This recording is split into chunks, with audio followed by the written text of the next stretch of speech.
With the 10th pick in the 2017 NFL Draft, the Kansas City Chiefs select Patrick Mahomes, the second quarterback. That was just 4 short years ago, but 3 AFC title games, 2 Super Bowl appearances, and 1 championship later. That pick worked out pretty well for the Chiefs, getting Patrick Mahomes 10th overall back in 2017. Now looking at the 2021 draft, who will the Chiefs add to try to get them back to the Super Bowl for a 3rd consecutive year? For more on that topic, we're checking in today with Todd McShay of ESPN, one of the very best in the business, to get his thoughts on the 2021 NFL draft class. And Todd, first question, before we get too into specifics and certain players, just curious in your evaluation, what would you identify as the strengths of this year's class, and how does that line up with some areas the Chiefs may want to address?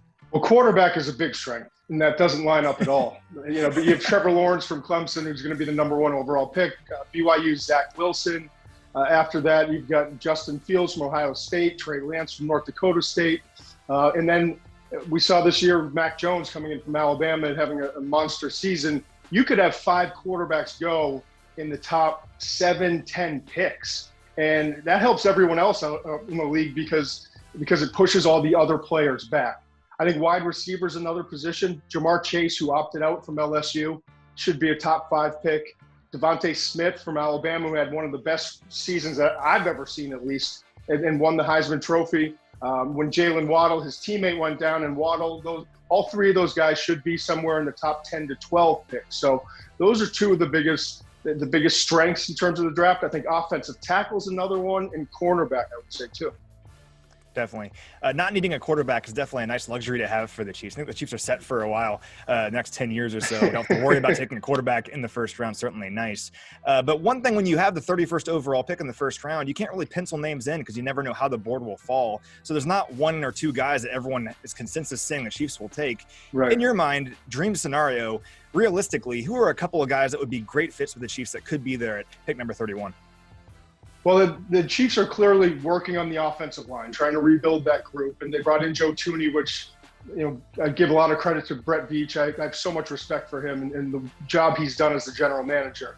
To get the deal that they got with him, you're upgrading, and you're bringing in a guy who can play multiple positions. And then Kyle Long is coming out of retirement to play, and you'll see what you can get out of him as well. But I think offensive tackle is still a spot where they have a need.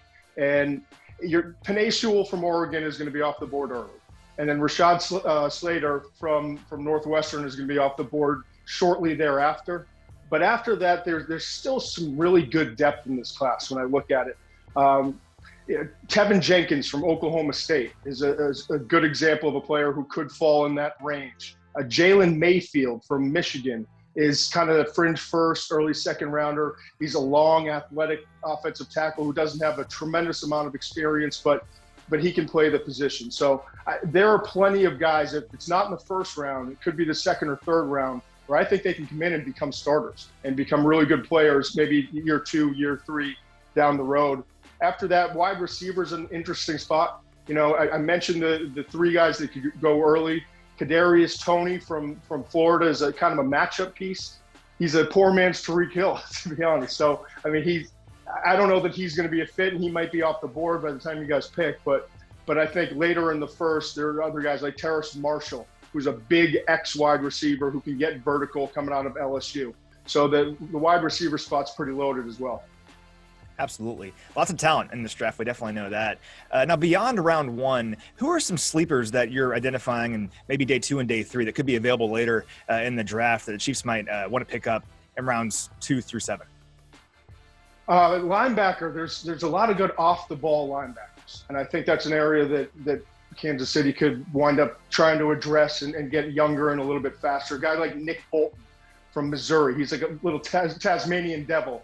It reminds me a little bit of Devin White, who I saw against Tampa Bay, what he can do in terms of his athleticism, ability to cover, and just the speed sideline to sideline.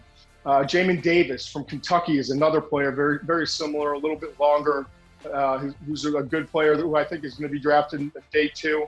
Wide receiver, Tylan Wallace from Oklahoma State. He's getting overlooked with all these other big-name receivers. But this guy plays big for a 6-foot receiver, and he's physical, and he knows how to run routes. Rashad Bateman from Minnesota is another guy who reminds me of Juju Smith-Schuster in terms of someone who's going to come out with a 4.55 40-yard dash Everyone's going to write him off, but he's a physical route runner, great body control, catches, in contested situations. And I think he would be a good fit and a good complement in that system. Absolutely. Well, Todd, you're about the busiest guy in the world right now, so we'll let you go. But awesome stuff as always. Really appreciate your time. I appreciate it, man.